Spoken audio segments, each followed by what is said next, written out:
They dared a black single father to sleep with his boss for a cheap laugh after work. A bet, a joke, a trap dressed up as locker room humor. But when East Walker knocked on Kara Mitchell's office door that night and told her the truth, she didn't flinch. She didn't fire him. She didn't even look surprised. Well, that certainly She just escalated leaned back quickly. in her chair, studied his Perhaps face like we she'd stick been to waiting for this spreadsheets exact next time, moment, Mr. Johnson. and said 5 words that turned everything upside down. About time you showed up. Before we dive deeper into East's story, I'd love to know, where are you listening from today? Drop your city or country in the comments. And if you're new here, consider subscribing so you don't miss what happens next. Trust me, this story is just getting started. East Walker had spent 6 months learning how to disappear in plain sight. The headquarters of Whitmore and Associates towered over downtown Chicago like a glass cathedral to corporate ambition. East walked through its marble lobby every morning, swiped his contractor badge at the security gate, and rode the elevator to the 12th floor without making eye contact with anyone. He had perfected the art of being present, but unseen, useful, but forgettable. It was safer that way. He was 35 years old, a single father, and the only black environmental contractor on a floor full of white executives who looked right through him. His job was to complete the sustainability audit for their new construction project, collect his paycheck, and go home to his daughter. Nothing more, nothing less.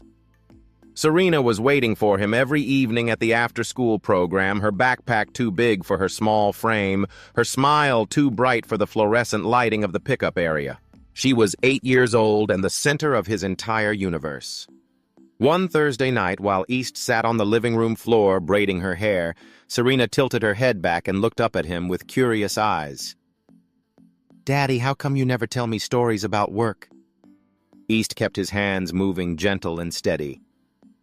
"What kind of stories? Like funny ones?" Mia's dad tells her about his crazy boss and the time someone microwaved fish in the break room and everyone got mad. East smiled despite himself. "My work isn't that exciting, baby girl." "But don't you have any friends there? Anyone you eat lunch with?" The question landed harder than she intended. East thought about the break room on the 12th floor, the clusters of employees who went quiet when he walked in, the polite nods that never turned into conversations. "Work friends are different from real friends," he said carefully. "You know what my real job is?" Serena scrunched her nose. "Saving the planet." "That's part of it." He finished the braid and turned her around to face him. "But my most important job is picking you up on time every single day. Everything else is just details." She seemed satisfied with that answer.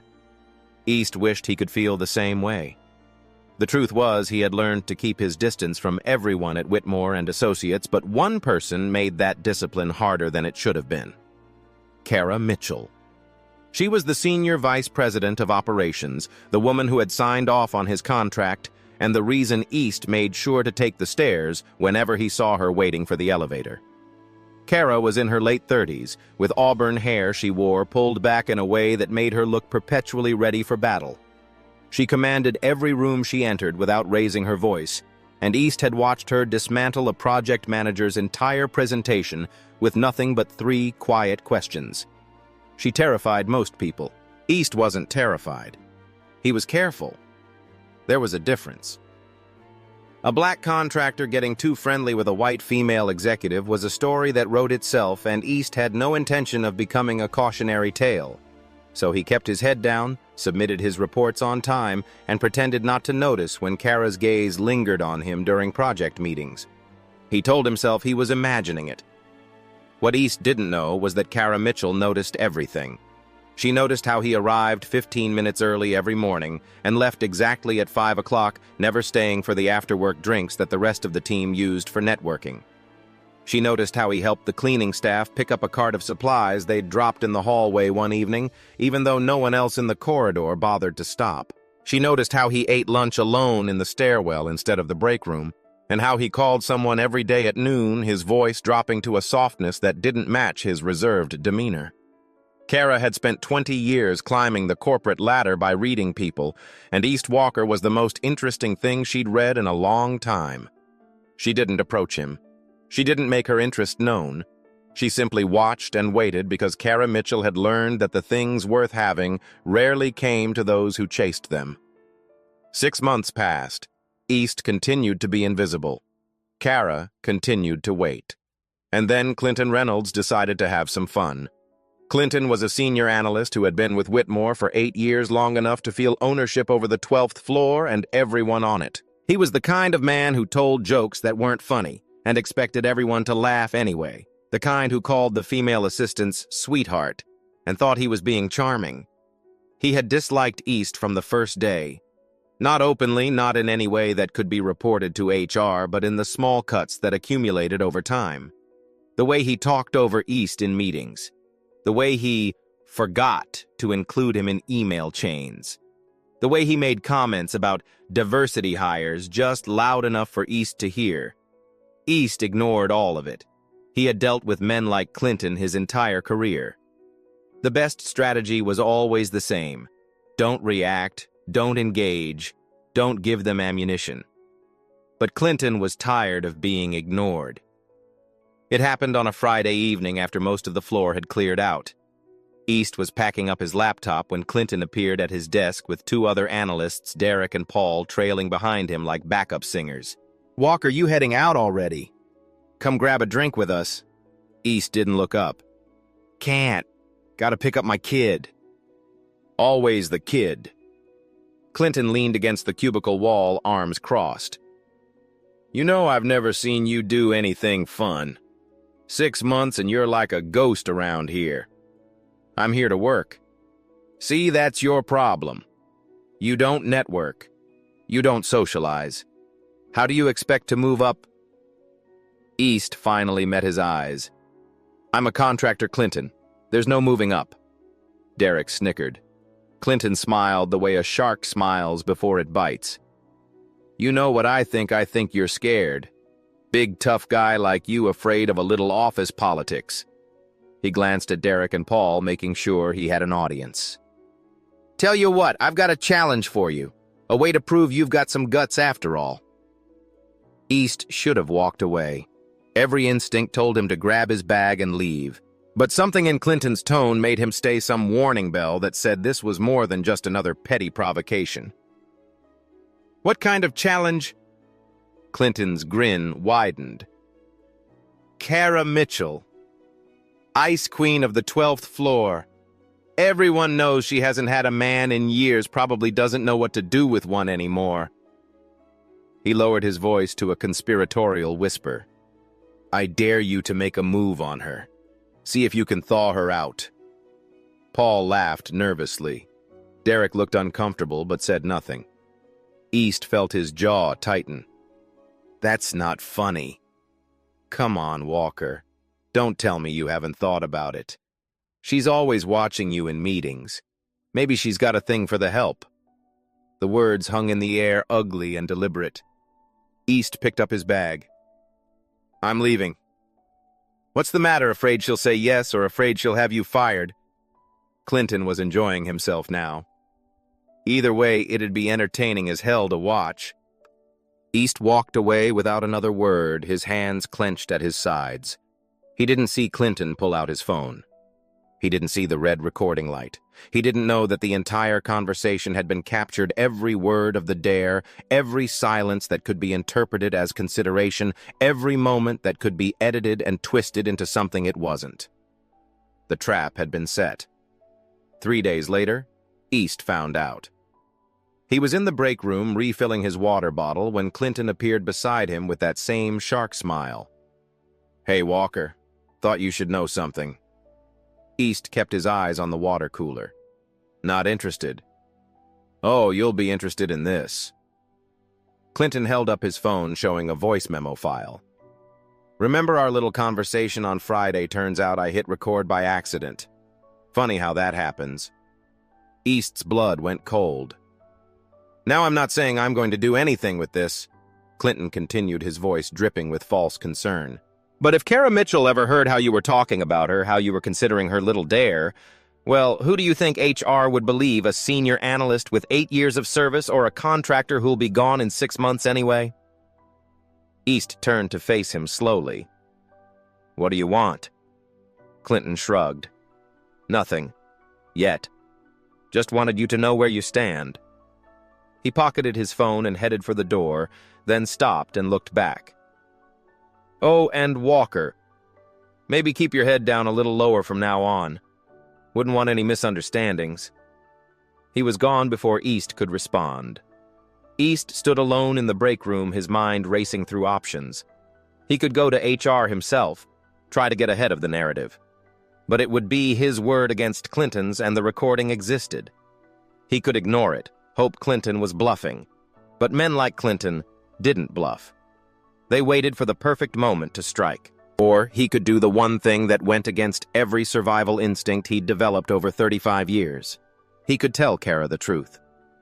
That night, after putting Serena to bed, East sat on the edge of his own bed and stared at his phone. His contract with Whitmore was worth $60,000. It was paying for Serena's school, her clothes, the apartment that was finally starting to feel like home. He thought about his daughter asking why he never talked about work. He thought about all the times he'd taught her to tell the truth even when it was hard. He thought about Kara Mitchell and how he'd spent 6 months pretending not to notice her watching him. The next evening at 7:15, East knocked on the door of Kara's office. She looked up from her computer, and for a moment neither of them spoke. Then East stepped inside and closed the door behind him. "I need to tell you something," he said, "and you're probably going to want to fire me when I'm done." Kara leaned back in her chair, her expression unreadable. "I'm listening." So East told her everything. The dare, the recording, Clinton's threat. He left nothing out, didn't try to minimize or justify. He simply laid the truth at her feet and waited for the consequences. When he finished, Kara was quiet for a long moment. Then she smiled just slightly, like someone finally completing a puzzle they'd been working on for months. "About time you showed up," she said. East blinked. "Excuse me?" Kara stood from her desk and walked to the window, looking out at the Chicago skyline. "I've been watching you for 6 months, East. I know exactly who you are and who you aren't. I know Clinton Reynolds has been trying to push you out since day one, and I know why." She turned to face him. "What I didn't know was whether you'd ever trust me enough to come to me directly. Now I do." East felt the ground shifting beneath his feet. "You knew about the dare. I knew something was coming. Men like Clinton are predictable." She walked back toward him, stopping just a few feet away. "What I didn't know was what you would do about it. Whether you'd run or hide or let them control the narrative." She looked at him with those sharp, steady eyes. "You chose to tell me the truth. That's the first time anyone in this building has treated me like a person instead of a position." Her voice softened just barely. "So no, East. I'm not going to fire you, but I am going to give you a choice." "What kind of choice?" "You can walk out of here right now, pretend this conversation never happened, and spend the rest of your contract being invisible. Or you can stay and we can figure out together what to do about Clinton Reynolds and everyone like him." She held his gaze unflinching. "But I want you to choose because you want to. Not because you're scared and not because you think you owe me something. That's the only way this works." East thought about Serena, about safety, about all the years he'd spent keeping his head down. Then he thought about the way Kara was looking at him like he was something more than a contractor, more than a problem to be managed, more than invisible. "Okay," he said quietly. "I'm staying." Kara nodded once, like she'd expected nothing less. "Good, then we have work to do." "Then we have..." The weeks that followed changed everything and nothing at the same time. On the surface, East Walker's life looked exactly as it had before.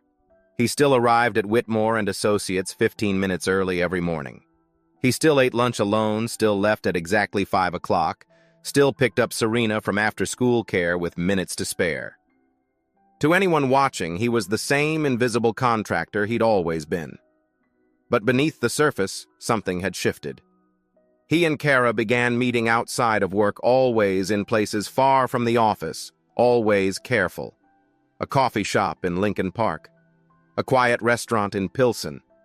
Once a long walk along the lakefront where the November wind cut through their coats and Kara laughed at something he said, a real laugh that transformed her entire face. East hadn't heard her laugh before that night. He hadn't known she could. They talked about everything except work. Kara told him about growing up in a small town in Ohio, the only daughter of a mechanic and a school teacher who had no idea what to do with a girl who read business textbooks for fun.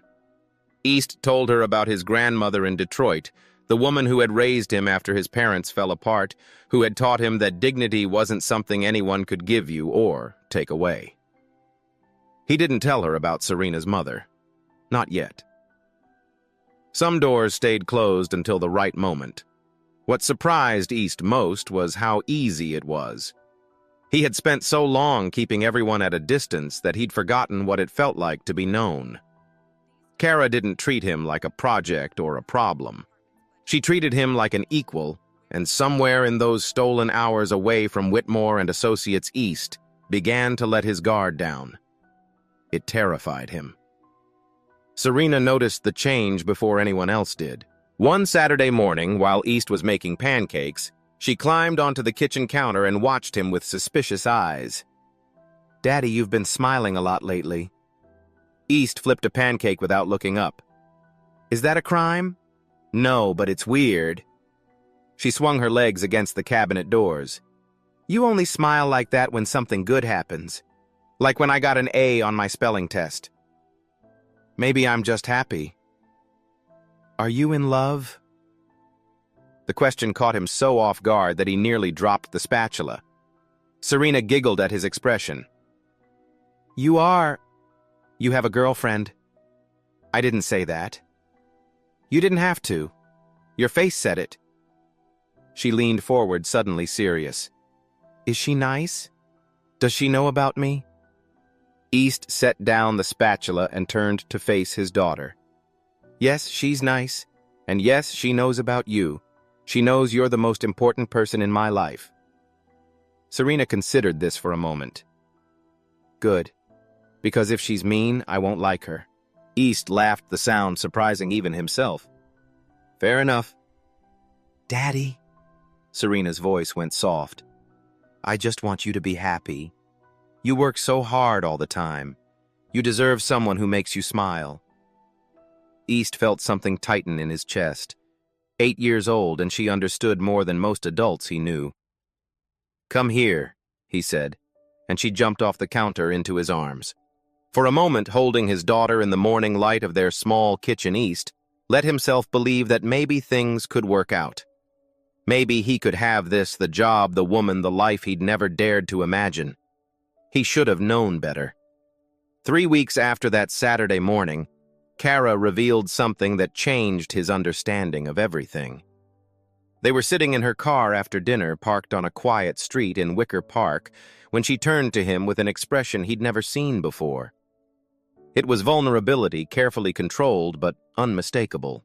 "I need to tell you something," she said, "and I need you to hear all of it before you react." East nodded, his stomach tightening. 6 months ago, before you even started at Whitmore, I received a warning from a colleague I trust. Someone in the company was building a case against me. Not anything official. Nothing that would hold up in court, but the kind of whisper campaign that destroys careers. They wanted my position, and they were willing to do whatever it took to get it. She looked out the windshield at the empty street. I started preparing, documenting everything. Building a file of every questionable decision, every policy violation, every instance of harassment that HR had conveniently overlooked. I knew that eventually whoever was coming for me would make a move, and I wanted to be ready. East waited, sensing there was more. When you started on the sustainability project, I noticed you immediately. Not because of anything inappropriate, but because you were different. You didn't play the games everyone else played. You didn't suck up to the executives or throw your colleagues under the bus to get ahead. You just did your job with more integrity than anyone I'd seen in years. She turned to face him. And I noticed the way Clinton Reynolds targeted you. The comments, the exclusion, The constant grinding campaign to make you feel like you didn't belong. It was the same thing I'd been dealing with for 20 years, just dressed up differently. East felt a cold realization spreading through him. You knew about the dare before I told you. Kara nodded. I didn't know the specifics, but I knew Clinton was planning something. He's too connected to the people who want me gone for it to be coincidence. You were never really the target, East. You were just a weapon they thought they could use against me. The words hit him like a punch to the chest. So when I came to your office that night when I told you everything, I already knew something was coming, Kara finished. What I didn't know was whether you would come to me on your own or whether you would let them control you. That's what I was waiting for. Not because I wanted to test you, but because I needed to know if you were someone I could trust. East sat in silence, processing. Part of him felt manipulated. Part of him understood. And part of him recognized something he hadn't wanted to admit. Kara had been fighting her own invisible war this entire time, and she had chosen him as her ally. So, what now? He asked finally. Kara reached into her bag and pulled out a thick manila folder. Now we stop being defensive and start being strategic. Everything Clinton has on you, I have 10 times worse on him and his friends. But I'm not going to use it unless you're with me. This has to be a choice, East. Your choice. She held out the folder. East looked at it for a long moment, then he took it from her hands. I'm with you. Kara's smile was small but real. Then let's get to work. But Clinton moved faster than either of them anticipated. 2 weeks later, East was called into a meeting with Human Resources. The HR director was a thin woman named Patricia Holloway with reading glasses perched on her nose and a practiced expression of neutral concern. Sitting beside her was a man East recognized from legal, and in the corner taking notes was Clinton Reynolds himself. East felt his heart sink the moment he walked in. Mr. Walker, thank you for coming, Patricia said, gesturing to an empty chair. Please have a seat. East sat, keeping his face carefully blank. We've received a complaint regarding your conduct with a senior executive, Patricia continued, sliding a document across the table. Specifically allegations of an inappropriate relationship with Ms. Kara Mitchell. East looked at the document. It was a formal complaint filed by Clinton, complete with the audio recording and a carefully constructed timeline of suspicious interactions between East and Kara. Every coffee break, every meeting that ran long, every time they had been seen speaking in the hallway, all of it twisted into evidence of something sordid. We take these matters very seriously, Patricia said. The recording suggests that you were challenged to pursue Ms. Mitchell romantically, and your subsequent behavior indicates that you may have acted on that challenge. East could feel Clinton watching him from the corner, barely containing his satisfaction. I'd like to respond to these allegations. East said, his voice steady despite the rage building in his chest. Patricia nodded. Of course. That's why we're here. First, the recording was made without my knowledge or consent, which I believe violates company policy regarding workplace surveillance. Second, the conversation captured was a dare initiated by Mr. Reynolds, not something I participated in willingly.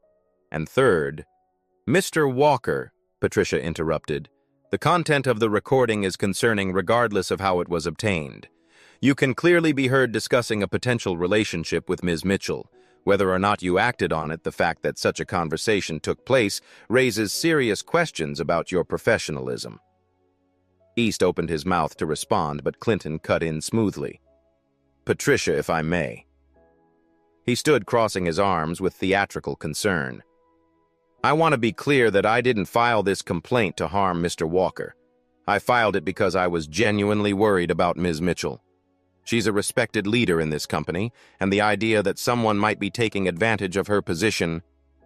No one is taking advantage of anyone. The voice came from the doorway. Everyone turned to see Kara Mitchell standing there, her expression cold enough to freeze the room. Ms. Mitchell, Patricia said, clearly flustered. This is an HR matter. You shouldn't be here. When the HR matter involves false accusations against me and my staff, I absolutely should be here. Kara walked into the room and closed the door behind her. I've heard enough to understand what's happening. Mr. Reynolds filed a complaint based on an illegally obtained recording, manipulated evidence, and personal animosity. I'd like the opportunity to present my own documentation before any conclusions are drawn. Patricia exchanged an uncertain glance with the man from legal. That's not standard procedure. Neither is allowing the complainant to sit in on the investigation of his own complaint. Kara's gaze landed on Clinton, who had gone very still. But here we are. The room fell silent. Patricia cleared her throat. Perhaps we should adjourn and reconvene once we've had a chance to review all relevant materials. Perhaps you should, Kara agreed. And while you're reviewing, I suggest you take a close look at the complete audio file from that evening, not the edited version Mr. Reynolds submitted. I have a copy obtained through proper channels that tells a very different story. She looked at East, and something passed between them, a silent acknowledgement that the battle had begun. "This meeting is over," Patricia said finally. "We'll be in touch." East stood and walked out without looking at Clinton. Kara followed a moment later, and they didn't speak until they reached the empty stairwell at the end of the hall. "That was risky," East said quietly, "walking in there like that." "It was necessary." Kara leaned against the wall, some of the tension leaving her shoulders. "They were about to railroad you, and I wasn't going to let that happen. But now they know about us, about whatever this is." Kara met his eyes. "East, they were always going to find out. The only question was whether we controlled the narrative or let Clinton control it. I chose option 1. East thought about Serena, about the contract that was paying for her school, her clothes, their apartment, about everything he stood to lose. What happens now? Kara straightened her armor, sliding back into place. Now we wait for the review, and we prepare for whatever comes next. She reached out and touched his arm just briefly. You're not alone in this. You need to remember that. East wanted to believe her. But as he watched her walk away, he couldn't shake the feeling that he was standing on the edge of something he couldn't control. That night, he sat outside Serena's school for a long time before going in to pick her up. She came running out with her backpack, bouncing, her smile bright and unsuspecting. "Daddy, guess what I got picked to be the narrator in the class play?" East forced a smile. "That's amazing, baby girl. I'm so proud of you." In the car on the way home, Serena chattered about rehearsals and costumes while East tried to focus on her words instead of the weight pressing down on his chest. If he lost this contract, he lost everything. If his reputation was destroyed, it would follow him to every job interview, every new opportunity. And Serena would grow up knowing that her father had been branded as someone who crossed lines, who didn't know his place. His phone buzzed. A text from Kara. "You're thinking about running, I can tell. Don't." He stared at the message for a long moment. Another text followed. "If you run, they win, and Serena will grow up thinking that running is the answer." East closed his eyes. She was right. He knew she was right. But knowing and doing were two different things. "Daddy!" Serena's voice cut through his thoughts. "Are you okay?" East looked at his daughter in the rearview mirror, her worried eyes, her small face that trusted him to have all the answers. "Yeah, baby," he said softly. "I'm okay, just thinking about work stuff." "Is someone being mean to you?" The question was so direct, so innocent that East almost laughed. "Something like that." Serena nodded solemnly. "You always tell me that when someone's mean, I should tell a teacher. Did you tell someone?" East thought about Kara standing in that doorway, stepping into the fire without hesitation. "Yeah," he said. "I did." "Good." Serena settled back in her seat, satisfied. "Then it'll be okay. The truth always wins. You taught me that." East gripped the steering wheel and made a decision. He wasn't going to run. He wasn't going to hide. He was going to stand and fight not because he was brave, but because his daughter was watching and he refused to teach her that surrender was the only option. The next morning, he walked into Whitmore and Associates with his head held high. Whatever came next, he would face it. The review took 5 days. 5 days of East walking through the halls of Whitmore and Associates while conversations stopped and eyes followed him. 5 days of Clinton Reynolds sitting in his cubicle with the smug confidence of a man who believed he had already won. 5 days of Kara maintaining her professional distance in public while sending East quiet texts at night, reminding him to breathe, to wait, to trust the process. On the morning of the 6th day, East received an email from Patricia Holloway requesting his presence in the main conference room at 2 o'clock. He spent the hours until then finishing his sustainability report, the same work he'd been doing for 6 months now, the work that had brought him into this building and into Kara's orbit. Whatever happened at 2 o'clock, at least the report would be complete. At least he would leave something behind that mattered. At 1:55, he walked into the conference room. Patricia Holloway sat at the head of the long table flanked by the man from legal and 2 executives East didn't recognize. Clinton Reynolds was already seated on one side, his expression carefully neutral, but unable to fully hide the anticipation beneath. Derek and Paul were notably absent, and in the corner, standing rather than sitting, was Kara Mitchell. Patricia looked up as East entered. "Mr. Walker, please have a seat." East sat across from Clinton, keeping his posture straight and his face calm. He had learned a long time ago that showing fear only gave people permission to hurt you. "We've completed our review of the complaint filed by Mr. Reynolds." Patricia began adjusting her reading glasses. "We've examined the audio recording, conducted interviews with relevant parties, and reviewed all documentation submitted by both sides."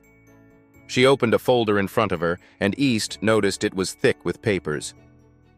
"The original recording submitted by Mr. Reynolds was edited. The complete file which Ms. Mitchell provided reveals that the conversation in question was initiated by Mr. Reynolds as a deliberate provocation.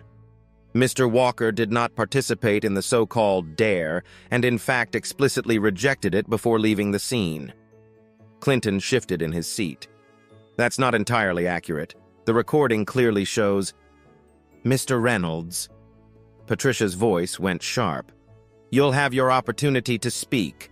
Right now I'm presenting our findings." Clinton fell silent, but the color was rising in his face. Patricia continued. "Additionally, our investigation revealed that the recording was made without Mr. Walker's knowledge or consent, which violates company policy regarding workplace privacy. Mr. Reynolds, you were aware of this policy when you were hired, and you signed documentation acknowledging your understanding of it." She pulled out another document. "Furthermore, Ms. Mitchell submitted a file containing 3 previous complaints against Mr. Reynolds from other employees, all alleging harassment and bullying behavior. These complaints were filed over the past 4 years and were apparently never fully investigated by this department." One of the executives East didn't recognize leaned forward, frowning. Patricia looked distinctly uncomfortable. "That's a separate matter that will be addressed internally," she said quickly. "But it is relevant to establishing a pattern of behavior." East glanced at Kara. Her expression revealed nothing, but he could see the tension in her shoulders the way her hands were clasped tightly in front of her. "Based on our findings," Patricia said, "we have concluded that Mr. Walker did not engage in any inappropriate conduct. The complaint filed against him is without merit and will not be entered into his personnel file." East felt the breath he'd been holding release from his chest. However, Patricia's gaze moved to Kara. "Ms. Mitchell, we need to address the nature of your relationship with Mr. Walker. You've indicated that a personal relationship exists between you. Is that correct?" The room went very still. Kara stepped forward from her position in the corner, moving to stand beside the table where everyone could see her clearly. "Yes," she said. "It is correct." Clinton made a small sound of triumph. "Ms. Mitchell," the executive East didn't recognize, spoke up. You understand the implications of this admission. Mr. Walker is a contractor under your supervision. A personal relationship creates a conflict of interest that could expose the company to significant liability. Kara nodded. I understand the implications perfectly. I've worked in corporate environments for 20 years, and I know exactly how this looks on paper. A female executive and a black male contractor. The whispers have already started. Some people in this room probably already have their conclusions drawn. She looked directly at Clinton as she said it, and he had the decency to look away. But here's what I need this committee to understand. Kara's voice was steady, but something underneath it was raw and real. East Walker came to my office 7 weeks ago and told me the truth about the situation with Mr. Reynolds. He didn't have to do that. He could have ignored it, covered it up, or tried to handle it on his own. Instead, he walked into my office knowing it might cost him his contract, his reputation, everything he'd worked for, and he told me the truth anyway. She turned to look at East, and for a moment the armor she always wore seemed to fall away. In 20 years of corporate leadership, I have never had anyone treat me with that kind of respect. Not because of my position, but in spite of it. East Walker is honest, he is principled, and he is braver than anyone in this room, including me. She turned back to the committee, her voice strengthening. So yes, I have feelings for him. I'm not going to apologize for that. If having feelings for a good man is a fireable offense, then fire me. But you should know that if you do, I'll walk out of here with my integrity intact. Can everyone at this table say the same? The silence that followed was absolute. Patricia Holloway looked at the executives, who looked at each other, who looked at the man from legal. No one seemed to know what to say. Finally, the executive who had questioned Kara spoke. Ms. Mitchell, no one is suggesting that you be terminated. We simply need to ensure that proper protocols are followed going forward. Kara nodded once. Then let me suggest a protocol. East Walker's contract ends in 3 weeks.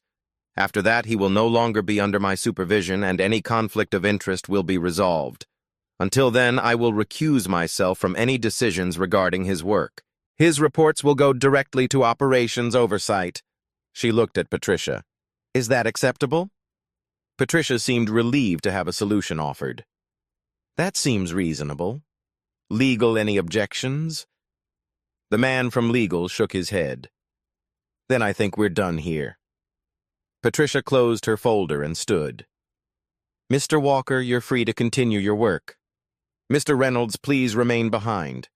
We have additional matters to discuss regarding your conduct. Clinton's face went pale.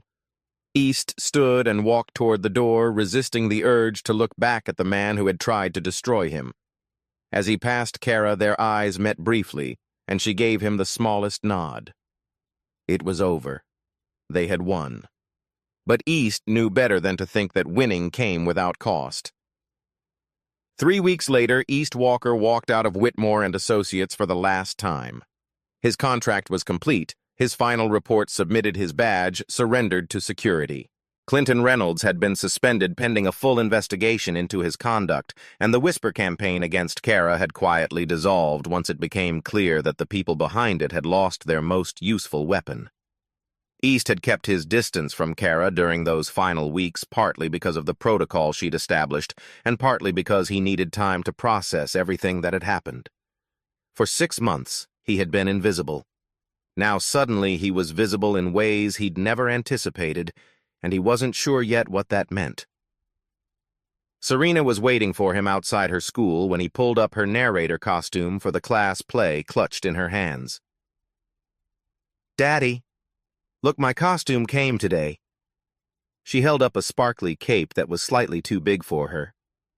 That's beautiful, baby girl.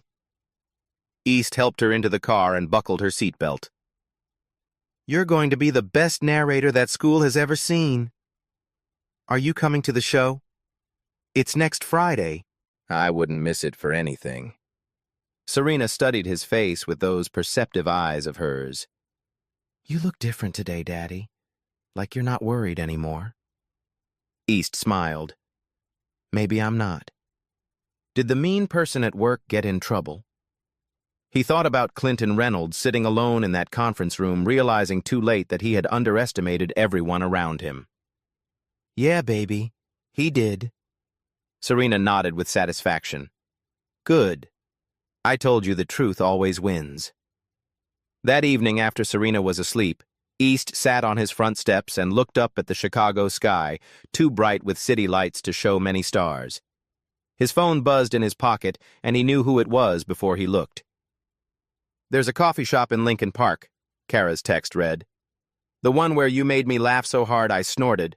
Tomorrow morning, 10 o'clock. No more protocols." East smiled and typed back, "I'll be there." The next morning, he walked into the coffee shop and found Kara already seated at a corner table. She looked different outside the context of Whitmore and Associates, softer, somehow less armored. When she saw him, she smiled, and it reached all the way to her eyes. East sat down across from her, and for a moment neither of them spoke. Then Kara reached into her bag and pulled out something small. She set it on the table between them. It was a key. East looked at it, then at her. "It's not a proposal," Kara said quickly. "And it's not a promise of forever. It's just an option. A door that's open if you want to walk through it." East picked up the key and turned it over in his fingers. It was warm from being in her bag, ordinary and extraordinary at the same time. "You know my life is complicated," he said. "Serena comes first. Always." Kara nodded. "I know. That's one of the things I respect most about you." East looked at her across the table. This woman who had waited for him, fought for him, risked her career for him. This woman who had seen him when he was trying so hard to be invisible.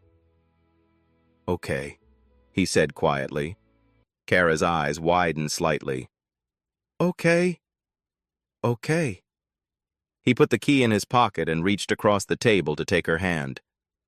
"But you should know Serena has very high standards. She already told me that if you're mean, she won't like her." Kara laughed that same real laugh he'd heard on their walk by the lake. "Then I better be on my best behavior." East squeezed her hand, and for the first time in longer than he could remember, he let himself believe that he deserved this.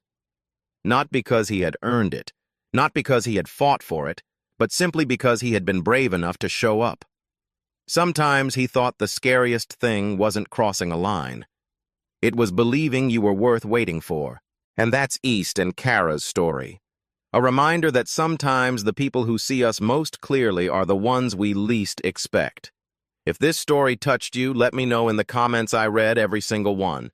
And if you haven't already, hit that subscribe button so you'll be here when the next story drops. Until then, take care of yourselves.